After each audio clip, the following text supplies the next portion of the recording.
I'm Sharon Small with the Clean Language Institute, and I'm here with Sioelan, and she's going to be presenting in the Metaphorum 2016, coming up on September 9th.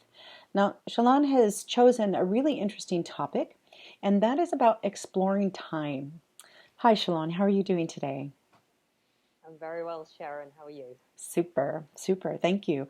So, this is a really interesting topic, exploring time, and I'm wondering why you chose this topic.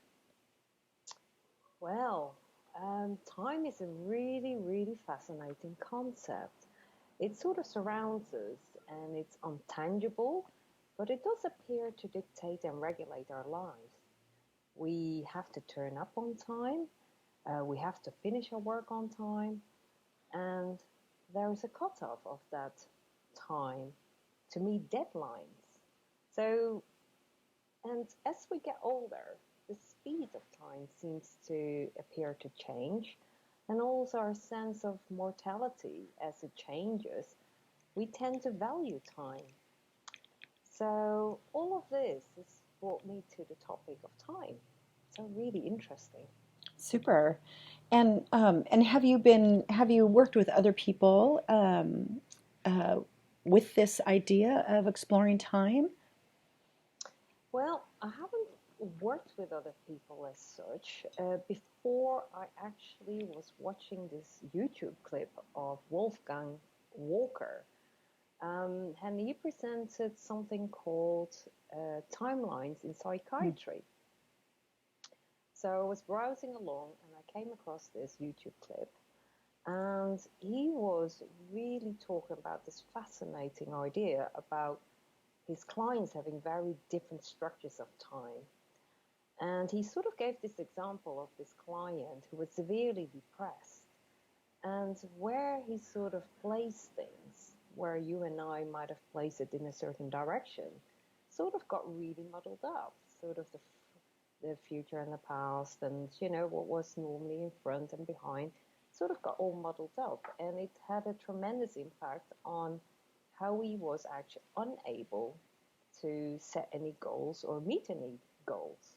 Mm. So there's a clear relationship between time and goal setting.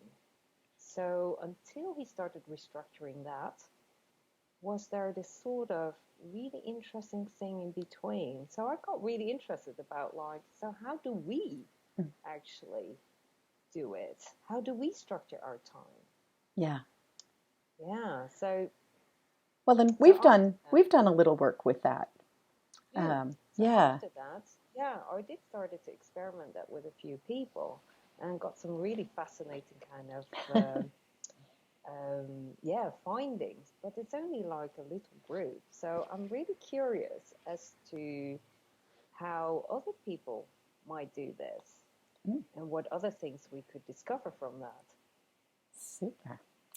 And so, what might a participant expect when they come to your Metaforum time? I understand you're going to be on for about 75 minutes, and you have some interesting things planned.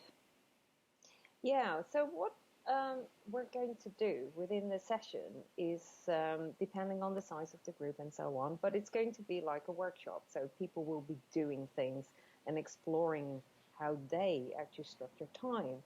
And we'll do that in groups of two or threes, preferably threes if we have enough people to do that. And then they're going to explore in a very broad perspective how they structure time. And if we have enough time to compare that, if we actually limit or narrow down that perspective, and how that compares, and how different we may be. And it could lead to all sorts of different applications, which would be fascinating. And Yeah. this might be the first time that we actually develop something like that with the group. Well, that sounds very fun and exciting, and I know I'll be there. Um, and and is there anything else that you'd like possible participants to know before we finish today? I will be posting a link for them to sign up for the Metaforum 2016 below this video.